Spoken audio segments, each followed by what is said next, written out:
Sejam muito bem-vindos a mais um estudo promovido pelo Centro Espírita Bezerra de Menezes, o Apóstolo do Bem. Se você ainda não é inscrito em nosso canal, inscreva-se.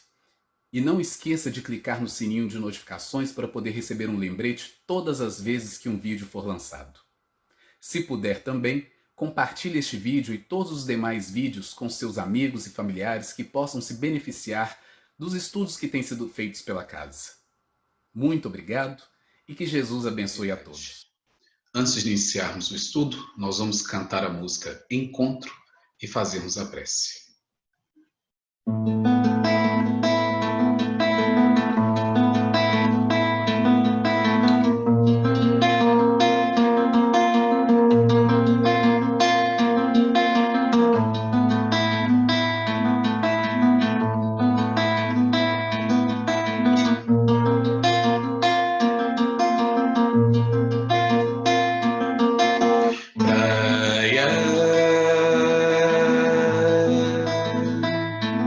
Espuma branca,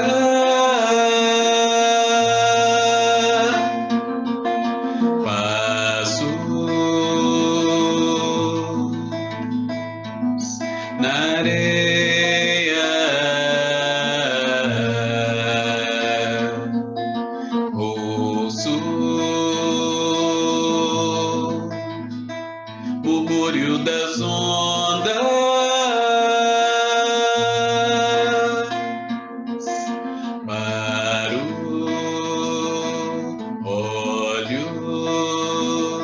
Espero, lá está.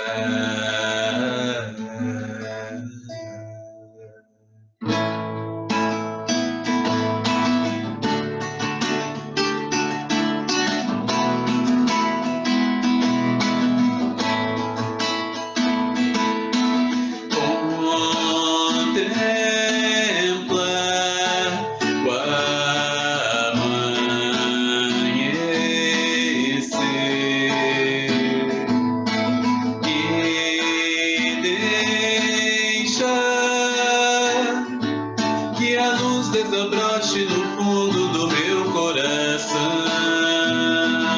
pra iluminar o interior,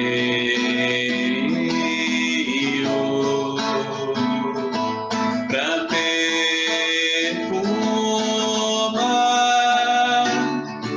o sagrado lugar em que falo com o Criador. Meu avatar, quando eu penso em ti, minha alma voa, e o pensar em ti faz dentro de mim uma coisa boa.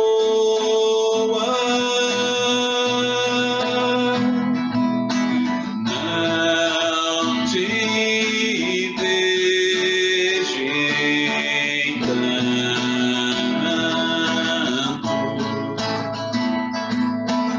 te encontro mais presente a cada passo do meu caminhar. Não ouço o tom da tua voz, e mesmo assim te escuto a cada batida do meu palpitar. Ó meu avatar, quando eu penso em ti, minha alma voa, e o pensar em ti faz dentro de mim uma coisa boa. Tu és o meu desejo mais profundo,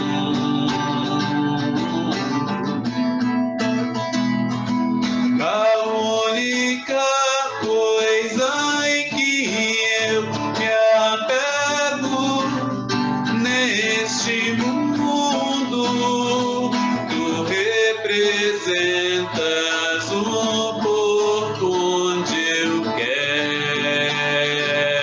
chegar pra te rever, te sentir, te abraçar, te descobrir.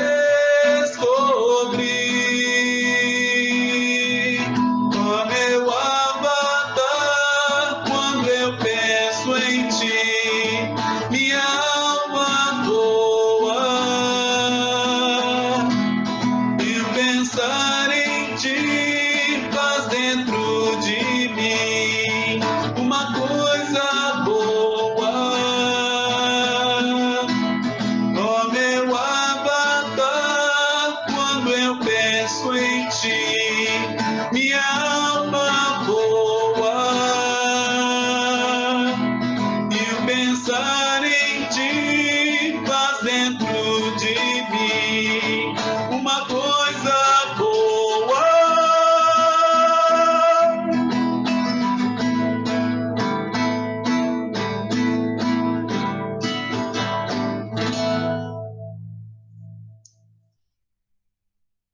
Querido Mestre Jesus,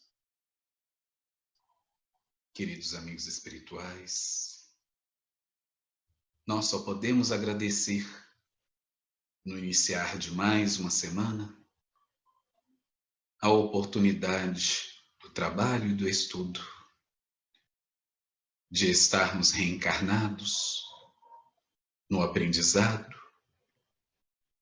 e nas oportunidades de crescimento que cada um de nós tem em mãos. Agradecemos, Senhor Jesus, pela luz que nos ilumina as vistas, pelos sons que podemos ouvir, por podermos falar e cantar, por podermos ser úteis e servir.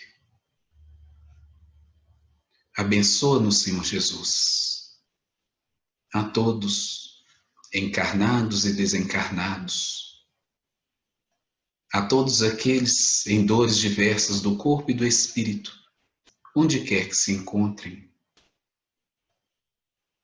Sê conosco, hoje, agora e sempre, que assim seja.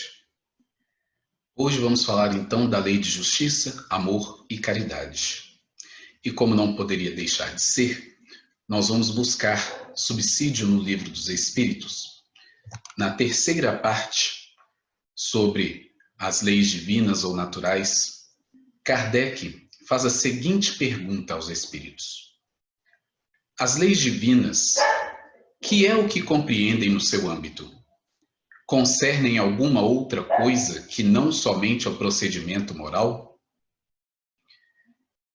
E os espíritos então nos respondem que todas as da natureza são leis divinas, pois que Deus é o autor de tudo. O sábio estuda as leis da matéria, o homem de bem estuda e pratica as da alma.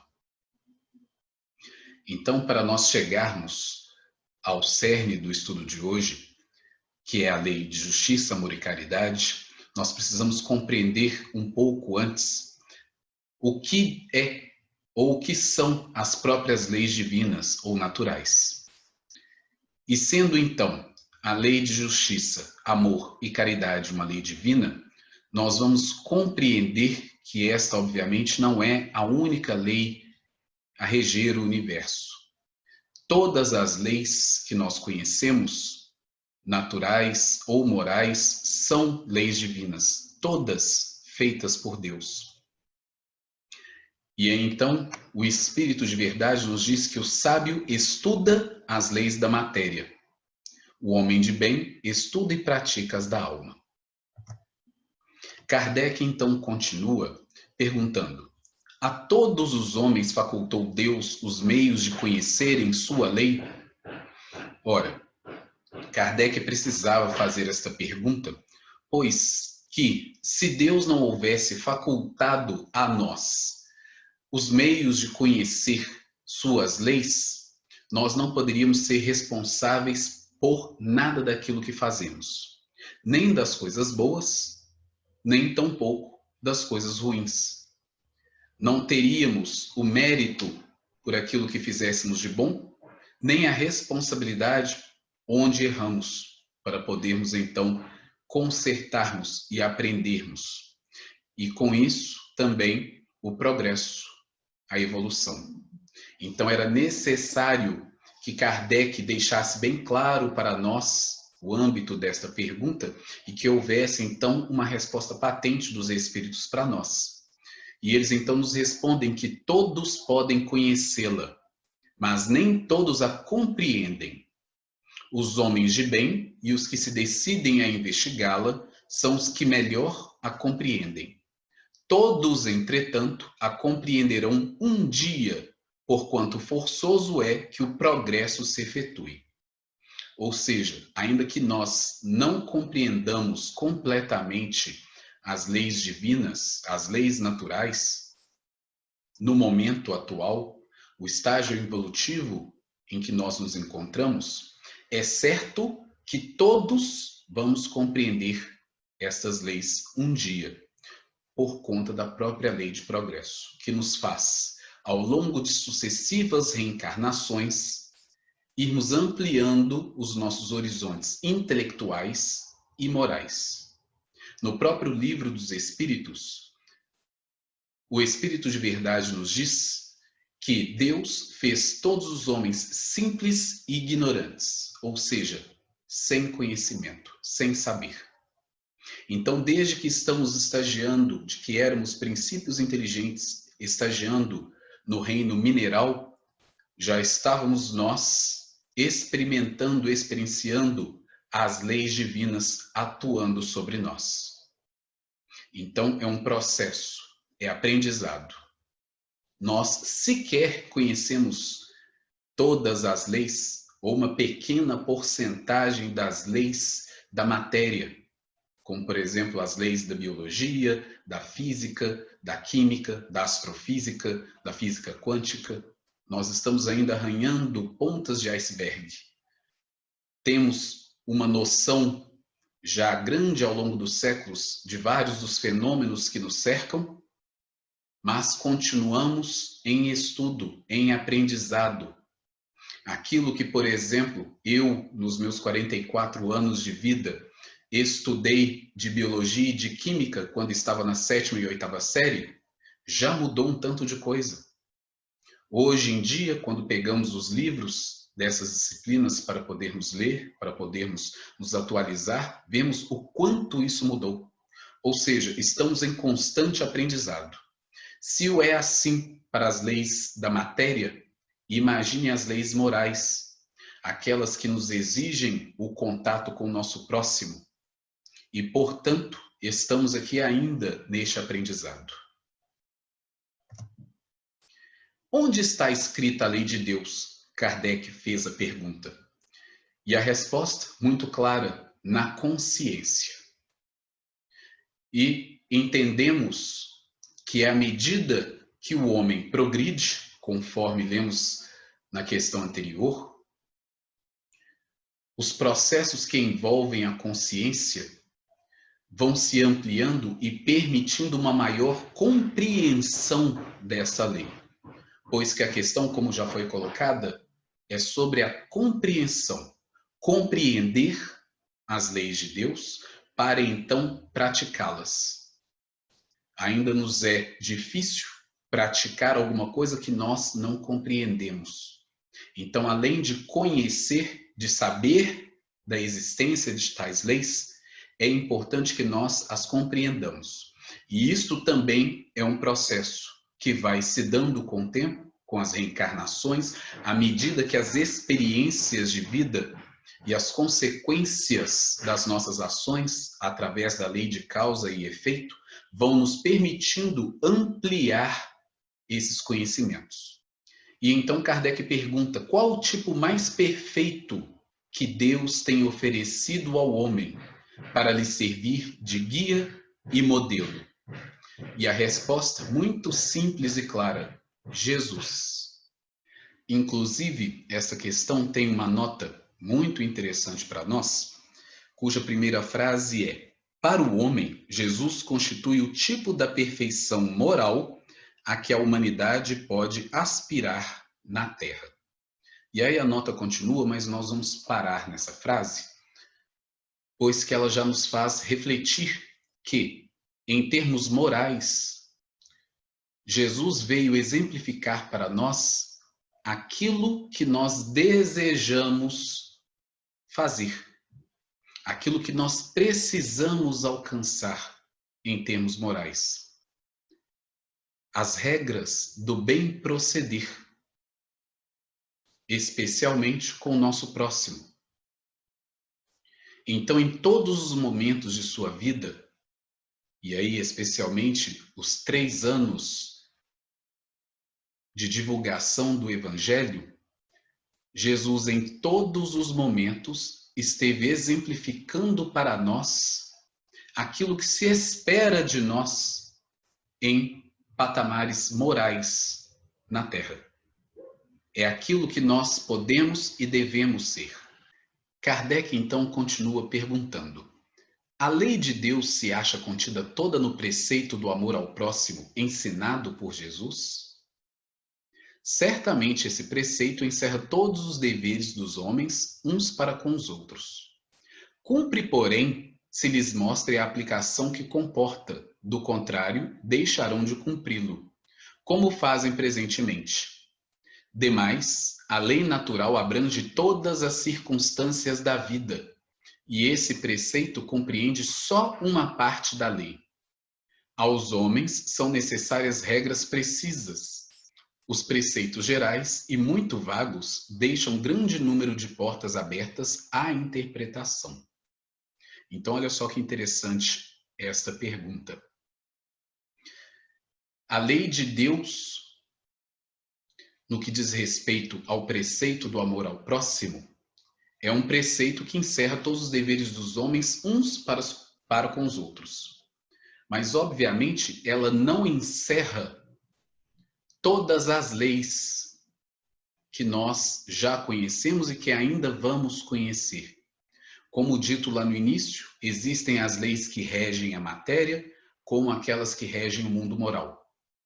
E essas duas facetas são ambas criações divinas, e nós é que precisamos enxergar de maneira separada, didática, a fim de que a nossa mente, a nossa inteligência consiga de alguma forma começar o entendimento e a compreensão delas. Então, há muito mais que nós precisamos saber e conhecer além do amor ao próximo. Dentro da própria terceira parte do Livro dos Espíritos, que é essa que nós estamos estudando, sobre as leis divinas ou naturais, Kardec faz uma divisão, que nós vamos ver logo à frente, de 10 leis que ele considera, então, o ponto de partida para poder compreender melhor as leis divinas, as leis morais.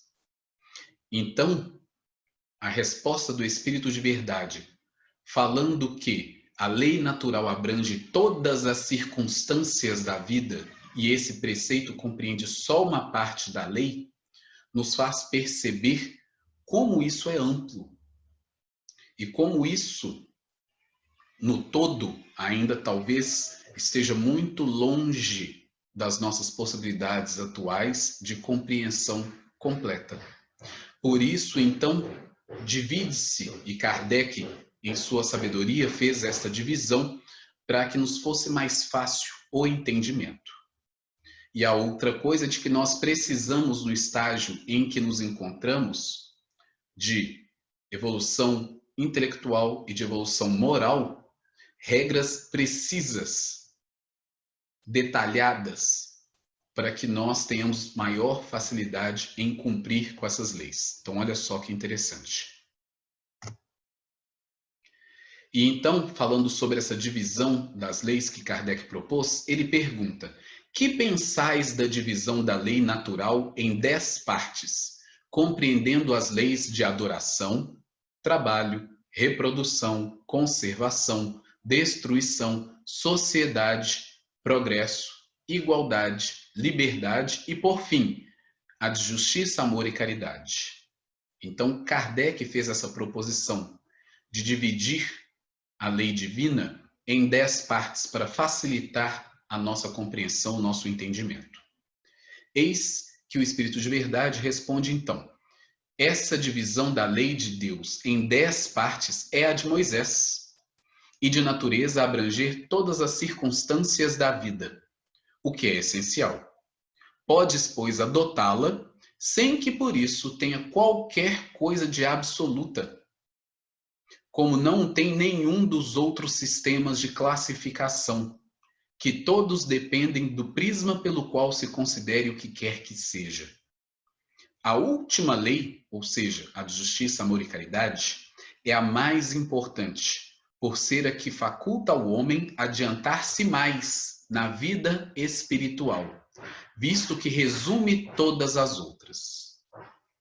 Então é aqui agora que nós entramos propriamente dito na lei de justiça, amor e caridade, tendo esse preâmbulo exatamente para nos fazer compreender que esta lei, sendo a mais importante, resumindo todas as outras, nos faz ter uma compreensão maior daquilo que se espera de nós, daquilo que já está na nossa consciência e de que a própria lei do progresso nos encaminha para as experiências, para o aprendizado e para a prática, para a vivência, a fim de que nós possamos mais rapidamente nos adiantarmos, como o Espírito de Verdade, então, nos disse nessa resposta. E aí nós vamos ao Evangelho de Lucas, no capítulo 10, versículos 25 a 30, que diz: E eis que se levantou um certo doutor da lei, tentando-o e dizendo: Mestre, que farei para herdar a vida eterna? E ele lhe disse: Que está escrito na lei? Como lês? E respondendo ele, disse: Amarás ao Senhor teu Deus de todo o teu coração e de toda a tua alma e de todas as tuas forças e de todo o teu entendimento, e ao teu próximo como a ti mesmo.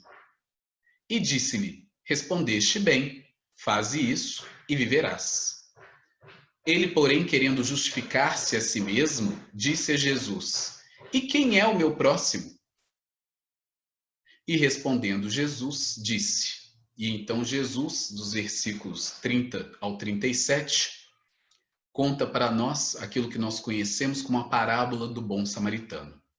Mas antes vamos observar aqui essa conversa interessante deste doutor da lei tentando Jesus, como vários outros fizeram em outros momentos do Evangelho. Mas olha só que interessante a pergunta que Jesus faz para este indivíduo, quando ele pergunta o que ele deveria fazer para herdar a vida eterna. Jesus perguntando o que está escrito na lei. Que lei? Ora, os judeus, à época de Jesus, seguiam a lei mosaica. Eles já tinham toda uma base de preceitos, de tudo aquilo que estava escrito e que eles, enquanto povo, seguiam ou diziam que seguiam. Como nós vamos ver no Evangelho, na maioria das vezes, apenas da boca para fora. Estava lá escrito, fazia parte das suas escrituras sagradas, do seu modo de viver e de legislar, inclusive a vida civil. E Jesus, então, primeiro perguntando o que está escrito na lei, fazendo, então, com que ele pudesse lembrar daquilo que estava escrito no Decálogo, ou seja, os 10 mandamentos que Moisés havia recebido e que o povo judeu conhecia muito bem. Então isso era a base do que estava escrito na lei. Mas aí Jesus complementa a questão de uma maneira muito interessante, até mesmo ou sobretudo para nós hoje. Como lês? Porque uma coisa é como está escrito. A outra coisa é como nós lemos, ou seja, como nós entendemos, como nós interpretamos. E se a lei divina está em nossa consciência, como foi dito pelos Espíritos, em O Livro dos Espíritos, e que nós estamos em processo de evolução, de progresso, é compreensível, então, a pergunta de Jesus de como lês, pois a forma como nós entendemos algo depende exatamente da faixa intelecto-moral em que estamos estagiando. Se estamos em momentos de desenvolvimento intelecto-moral menos desenvolvido, vamos entender de uma forma. Se já progredimos o suficiente em inteligência e em moralidade, vamos entender de uma outra forma com outras possibilidades de ação sobre aquilo que nós entendemos. Então, a pergunta de Jesus é atemporal nesse sentido. Como lês? Então, como nós lemos e interpretamos o Evangelho? As leis de Deus que Jesus vem revelar para nós, como ele disse, sem querer destruir aquilo que Moisés já havia trazido. Como Jesus disse, eu não vim destruir a lei, mas dar prosseguimento. Ou seja, como nós interpretamos? O doutor da lei, então, responde para ele, na ponta da língua, como nós mesmos temos a maioria daquelas coisas que nós conhecemos de termos lido, que é a primeira lei, a primeira do Decálogo, de amar ao nosso Deus com todas as nossas forças, entendimento, com todo o nosso coração, e ao próximo como a nós mesmos. E aí Jesus diz, respondeste bem, faze isso e viverás. Como ele, o doutor da lei, não ficou satisfeito com a resposta, porque ele estava tentando Jesus, vendo se ele entraria em contradição, se ele porventura falaria alguma coisa que colocasse em xeque aquilo que o povo judeu conhecia das leis de Moisés, ele quis saber então quem era o próximo dele. E é muito interessante exatamente porque o povo judeu, nós sabemos bem, era um povo que não se dava bem com os outros povos que estavam ali ao redor. Era um povo, para todos os efeitos, xenofóbico. Eles se acreditavam o povo escolhido. Logo, todos os demais estavam à parte das benesses de Deus. Não entendiam Deus como Pai de todos nós, sem exceção, motivo pelo qual Jesus nos ensina a orar, começando a prece com Pai Nosso, colocando-nos todos como irmãos. O povo judeu não entendia isso, e no entendimento deles, o próximo era apenas alguém que fosse também judeu, que fosse alguém do povo deles. Então, querendo justificar-se a si mesmo e não estando satisfeito com a resposta, eis então que esse doutor da lei pergunta: e quem é o meu próximo? Jesus, com a sua sabedoria insuperável, propõe então a parábola do bom samaritano. E vinha descendo um homem de Jerusalém a Jericó, que foi assaltado no meio da estrada, teve seus pertences roubados, apanhou e foi deixado para morrer. E aí, descendo também pelo caminho, passaram por ele aqueles que poderiam auxiliá-lo, porque conheciam a lei que estava no Decálogo, conheciam a lei mosaica, um doutor da lei, o sacerdote, e simplesmente passaram como se nada estivesse acontecendo, com medo que alguma coisa semelhante pudesse acontecer a eles também. E eis então que vinha descendo um homem, e que era de Samaria, uma região ali próxima, um desses povos que o povo judeu não tinha boas relações.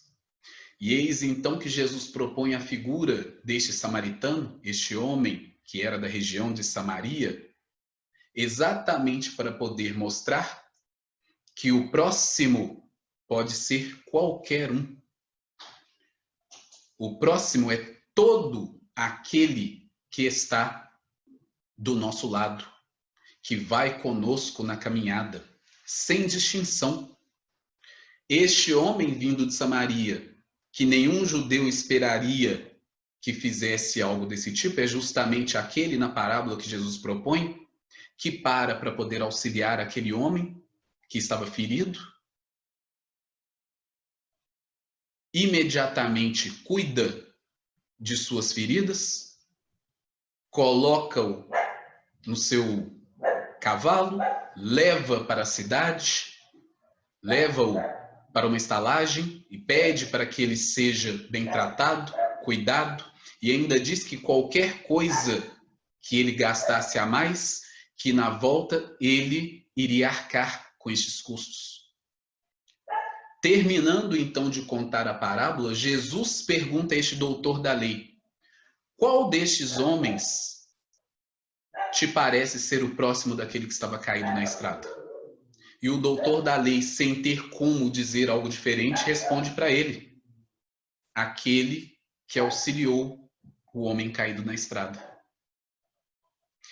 Então, Jesus propondo para nós a questão do amor ao próximo, do auxílio ao próximo, e de nós enxergarmos o próximo em todas as pessoas que estão convivendo conosco, sem distinção. É sem distinção de cor, de credo, de qualquer que seja aquilo que hoje em dia ainda é motivo para nós, na nossa imperfeição moral, de enxergá-lo como diferente, como não merecedor do nosso amor, da nossa misericórdia, do nosso auxílio. Então, como sempre, em sua sabedoria infinita, Jesus nos propõe uma parábola que é atemporal. Ainda hoje, por muito tempo, nós teremos muito a refletir sobre esta parábola, falando para nós sobre o verdadeiro sentido de justiça, amor e caridade. E ainda no Evangelho nós vamos encontrar, na primeira carta aos Coríntios, Paulo falando para nós, no capítulo 13, ainda que eu falasse as línguas dos homens e dos anjos e não tivesse amor, seria como metal que soa ou como símbolo que retine. E ainda que tivesse o dom da profecia e conhecesse todos os mistérios e toda a ciência, e ainda que tivesse toda a fé, de maneira tal que transportasse os montes e não tivesse amor, nada seria. E ainda que distribuísse todos os meus bens para sustento dos pobres, e ainda que entregasse o meu corpo para ser queimado e não tivesse amor, nada disso me aproveitaria. O amor é sofredor, é benigno, o amor não é invejoso, o amor não se vangloria, não se ensoberbece. Não se porta inconvenientemente, não busca os seus próprios interesses, não se irrita, não suspeita mal. Não se regozija com a injustiça, mas se regozija com a verdade. Tudo sofre, tudo crê, tudo espera, tudo suporta. Então, olha só que interessante, Paulo, numa compreensão muito digna, muito justa e muito clara sobre o amor, colocando para nós que não importa aquilo que nós venhamos a conquistar, até mesmo os dons benditos da mediunidade, como ele fala, e ainda que tivesse o dom da profecia, ele está falando sobre a mediunidade para nós. Nada disso tem qualquer valor se o amor não for a base para que nós possamos utilizar estes recursos da maneira adequada, da maneira correta, de maneira que aquilo possa criar uma transformação íntima em nós mesmos, para que nós possamos progredir e nos aproximarmos mais do entendimento da lei e da vontade de Deus. Então, Paulo consegue compreender isso muito bem e traduz isso para nós nesse texto belíssimo, que eu imagino que a maioria de vocês já conhece e gosta tanto quanto eu. Porque é um texto realmente que vai continuar nos fazendo refletir por muito e muito tempo, pois que ainda não chegamos nesse patamar de sentirmos este ardente amor, como também nos é falado no Evangelho, uns para com os outros. Voltando ao Livro dos Espíritos, já que estamos falando sobre a lei de justiça, amor e caridade, Kardec então pergunta como se pode definir a justiça.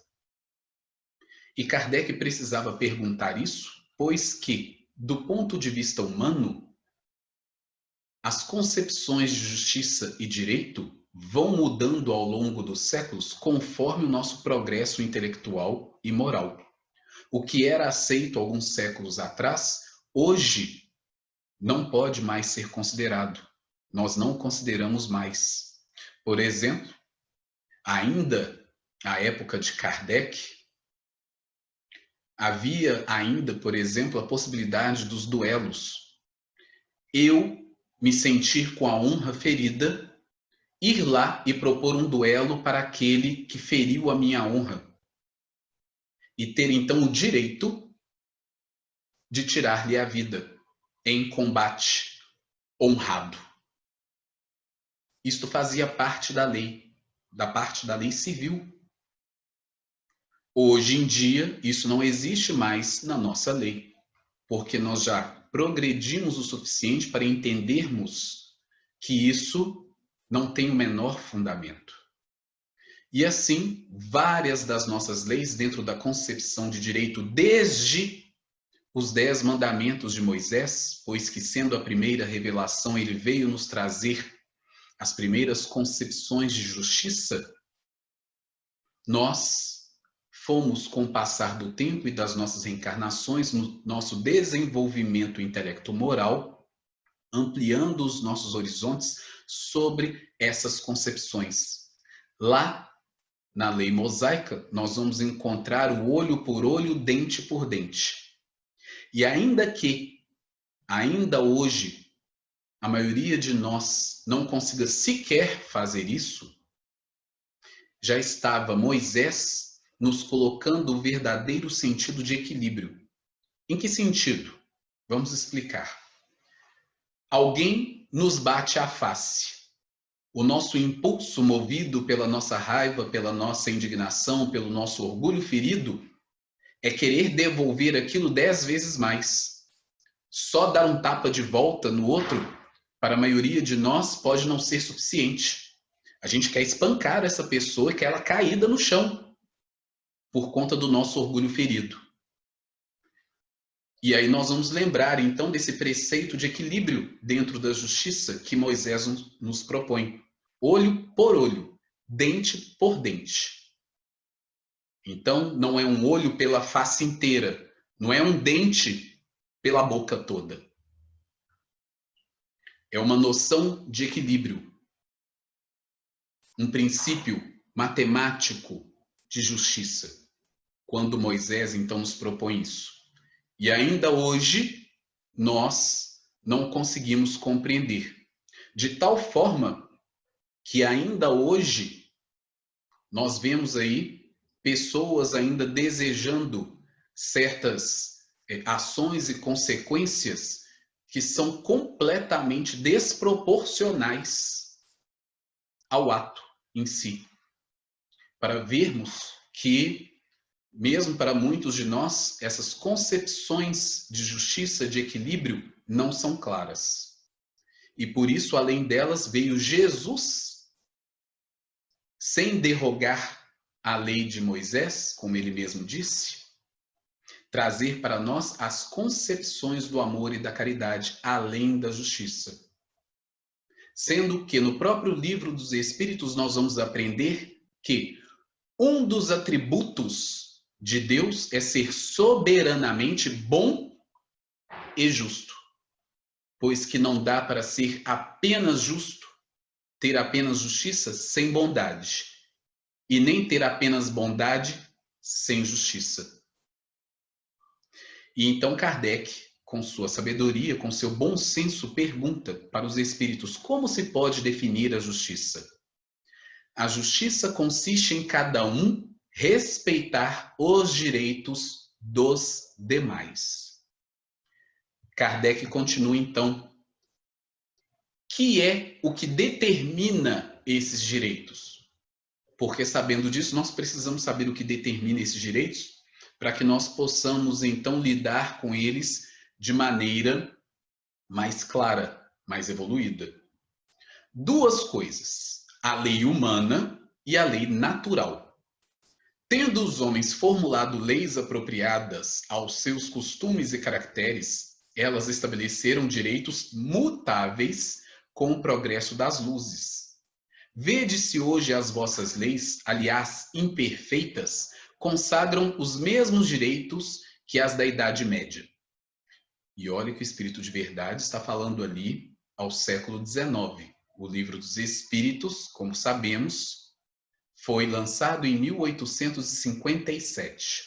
E de lá para cá, um tanto de coisas já mudou.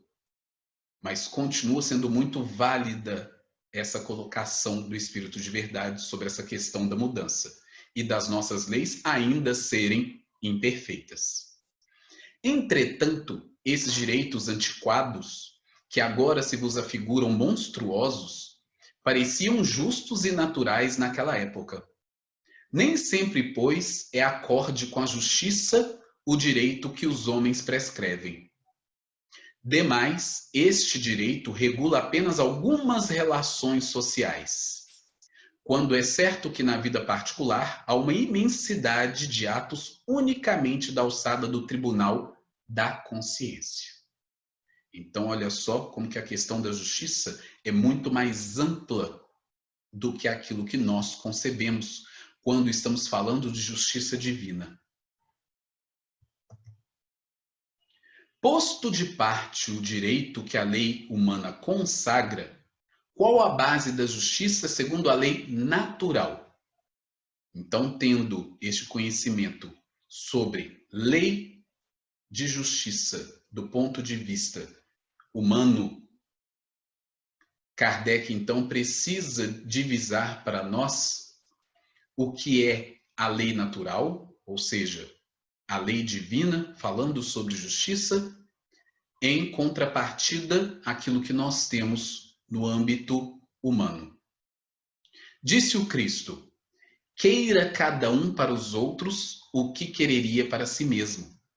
No coração do homem imprimiu Deus a regra da verdadeira justiça, fazendo que cada um deseje ver respeitados os seus direitos. Na incerteza de como deva proceder com seu semelhante, em cada circunstância, trate o homem de saber como quereria que com ele procedessem, em circunstância idêntica. Guia mais seguro do que a própria consciência não lhe podia Deus haver dado. Então, olha só, à medida também que a nossa consciência se expande na compreensão das leis divinas, vai aumentando esta nossa concepção de justiça divina ou natural, da verdadeira justiça, pois que cada vez mais nós vamos compreendendo o próximo como sendo nosso irmão, filho de Deus, detentor dos mesmos direitos e deveres que nós. E por isso a lei do progresso também. Qual o verdadeiro sentido da palavra caridade? Como a entendia Jesus? Olha só que questão que Kardec propõe. Pois que nós ainda hoje temos certa dificuldade em compreendermos caridade. Muitas das vezes nós acreditamos que caridade é algo que a gente faz dando um alimento para um próximo, dando uma esmola, normalmente algo material, que muitas vezes, inclusive, está nos sobrando. É importante fazer essas coisas? Claro que é importante fazer essas coisas. E precisamos mesmo partir de algum ponto. Precisamos ajudar dentre todas as possibilidades que nós possuímos. Tendo as condições, nós precisamos fazer. É uma responsabilidade moral auxiliar o nosso próximo da melhor forma que nós pudermos. Mas apenas isso é caridade? E por isso, então, Kardec pergunta como entendia Jesus a caridade. Porque aí, sendo Jesus o nosso guia e modelo, como nós já vimos antes, nós temos um norte, nós temos uma bússola moral para nos impulsionar no verdadeiro sentido da palavra, a fim de que nos esforcemos, então, para atingirmos esse patamar, para fazermos conforme Jesus entendia e veio nos trazer o Evangelho exatamente para que nós pudéssemos seguir. Então, olha só o que o Espírito de Verdade nos responde. Benevolência para com todos, indulgência para as imperfeições dos outros, perdão das ofensas. 3 partes. Então, vamos à primeira. Benevolência para com todos. Indica, então, proatividade. Nós não podemos esperar que o outro venha até nós em necessidade, seja ela qual for, material ou moral, para que nós então possamos estender as nossas mãos. Benevolência para com todos. À medida que nós lembramos então da parábola do bom samaritano, o samaritano que vinha descendo a estrada e viu aquele homem caído, usou de benevolência e para com todos? Sim. Ele não quis saber quem era aquele homem caído na estrada. Ele nem para poder perguntar. Ele simplesmente desce de sua montaria e já vai prestando os primeiros socorros àquele homem. Então, é uma atitude proativa. Em nenhum momento na parábola, em nenhum dos evangelistas que narram a história, que narram a parábola, nós vamos ver o homem caído na estrada pedindo socorro, pedindo por ajuda. Ele estava lá, ferido, caído. O samaritano desce da sua montaria e o auxilia imediatamente. Então, a questão da benevolência é muito ampla. Nós é que precisamos ter a atitude íntima de irmos até o nosso próximo para prestar auxílio, seja ele qual for, dentro das capacidades e possibilidades que nós tenhamos. E o todos aí, por óbvio que seja, é de realmente não termos restrições com quem quer que seja. Jesus atendeu a todo tipo de gente. Sendo o nosso exemplo, nós vamos entender então que todos aqueles que estão na terra conosco são nossos irmãos.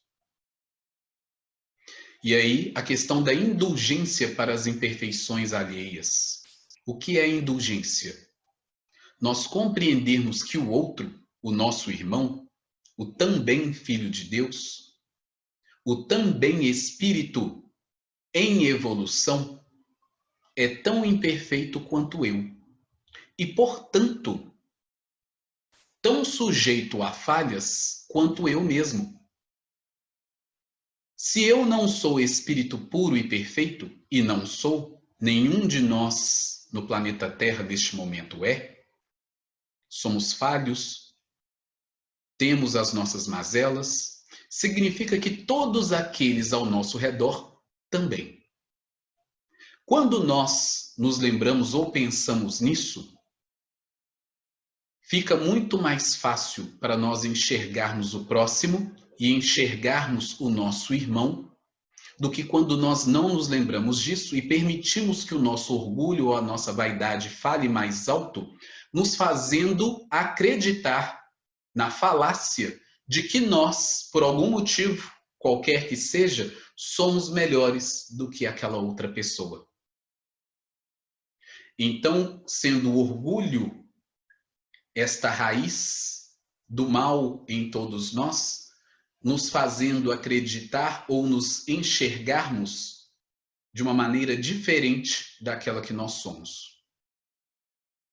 Então, a indulgência para com as imperfeições alheias vai nos colocar numa posição em que nós enxergamos o nosso próximo como nós devemos nos enxergar também. Seres falíveis em evolução, destinados a encontrar felicidade pelo nosso próprio esforço, mas ainda assim falíveis neste momento e, portanto, dignos e merecedores da indulgência daqueles que estão ao nosso redor e de nós também, para todos aqueles que convivem conosco, aqueles que cruzam nosso caminho em qualquer momento de nossas vidas. O que nos leva então à terceira parte, por consequência, a questão do perdão das ofensas. Se o outro é tão falível quanto eu mesmo e tem as suas próprias mazelas e está lutando como eu na estrada do progresso, significa que por vezes, e muitas vezes como nós mesmos, ele vai falhar, ele vai cair, vai tropeçar, e pode ser conosco. E neste caso, como Jesus mesmo propôs na oração do Pai Nosso, de que Deus perdoasse as nossas dívidas, como nós também perdoamos as dívidas dos demais, a questão da indulgência nos leva diretamente ao perdão. Se o outro falha conosco, a indulgência nos faz lembrar de que, em outra posição ou em outra circunstância, nós poderíamos estar falhando com alguém. E com certeza temos falhado. Erramos. Prejudicamos alguém em algum momento, de alguma forma. E então, da mesma forma que nós desejamos perdão para as nossas ofensas, para as nossas dívidas, nós também devemos perdoar o nosso próximo. Isto é o sentido da palavra caridade, conforme a entendia Jesus. E aí os Espíritos continuam, dizendo que o amor e a caridade são o complemento da lei de justiça. Por que complemento? Porque, como já disse, não é possível que haja apenas justiça ou apenas bondade. O atributo divino é ser soberanamente bom e justo. Porque apenas justiça sem bondade vira tirania. É a cegueira da lei não querendo saber das circunstâncias. Errou? Pague. Sem observar todos os aspectos. Sem entender aquilo que vai no íntimo de cada um de nós. E se assim o fosse, inclusive, nós não teríamos reencarnação como instrumento da misericórdia infinita de Deus para conosco, nos permitindo reparar as nossas faltas. E aí sim nós poderíamos tranquilamente acreditar em céu e inferno. Apenas uma encarnação. Foi bom? Vai para o céu. Foi mal? Vá para o inferno e fique lá eternamente. Onde estaria a justiça e a bondade perfeitas de Deus? Não existiria. Então, o amor e a caridade, sendo lei divina, sendo lei de Deus a reger o universo, são complemento da lei de justiça. Pois amar o próximo é fazer-lhe todo o bem que nos seja possível e que desejáramos que nos fosse feito. Tal o sentido destas palavras de Jesus: amai-vos uns aos outros como irmãos. E nós vamos encerrando então aqui, agradecendo a oportunidade do trabalho de estarmos juntos, estudando, esperando que isso tenha sido de alguma forma útil para todos vocês. E vamos fazer então a nossa prece de encerramento. Senhor Jesus, queridos amigos espirituais, agradecidos e felizes que estamos por mais esta oportunidade de nos reunirmos em Teu nome, para falarmos do Evangelho, para falarmos daquilo que ainda precisamos compreender e praticar. com todo o nosso entendimento, com todo o nosso amor e com todas as nossas forças. Continua amparando-nos, Senhor Jesus, através dos seus mensageiros divinos, os nossos amigos espirituais, para que tenhamos as forças e a determinação necessárias para continuarmos o nosso caminho. Muito obrigado por tudo e abençoe a todos nós neste planeta ainda conturbado, necessitando do Teu Evangelho em nossas vidas.